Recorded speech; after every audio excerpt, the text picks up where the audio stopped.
বুধবার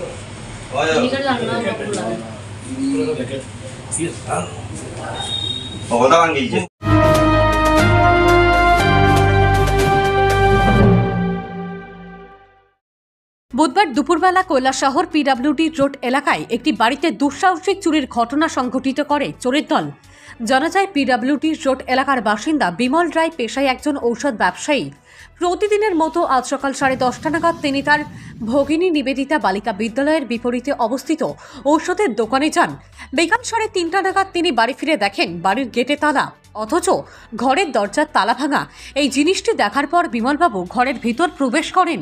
তিনি ঘরের ভিতর প্রবেশ করে দেখেন ঘরের আলমারিগুলি ভাঙচুর করা হয়েছে। তিনি বলেন, চোরেরা ঘরের ভিতর থেকে স্বর্ণালঙ্কার সহ নগদ 20 থেকে 30,000 টাকা চুরি করে নিয়ে গেছে। স্বর্ণালঙ্কারের পরিমাণ জানা নেই। বিমলবাবুর স্ত্রী ও পুত্র দিল্লিতে রয়েছেন। এই সুযোগকে কাজে লাগিয়ে আজ চোরেরা বিমলবাবুর ঘরে চুরিকাণ্ড সংঘটিত করেছে। এর পূর্বেও কৈলাসহরে দুটি বাড়িতে স্বর্ণালঙ্কার সহ নগদ অর্থ চুরির ঘটনা ঘটলেও পুলিশ আজ পর্যন্ত একটি ঘটনারও কিনারা করতে পারেনি। পুলিশের ভূমিকা নিয়ে শহরবাসীর মনে প্রশ্ন উঠতে শুরু করেছে। কৈলাসহর থেকে শুভঙ্কর দাসের রিপোর্ট, RTV ত্রিপুরা।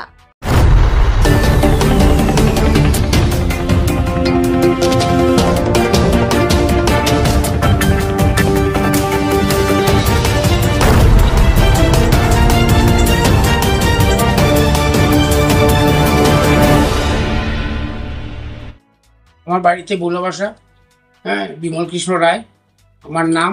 আমার বাড়িতে আজকে দুপুরবেলা আমি বাড়িতে যখন দোকান থেকে আইসি খাইতে, তখন হঠাৎ করে এদিকে আমার তালা ভাঙা। ঘরে ঢোকার পরে দেখা যায় আমার সব গদ্রেজ টদ্রেজ সব ভাঙা।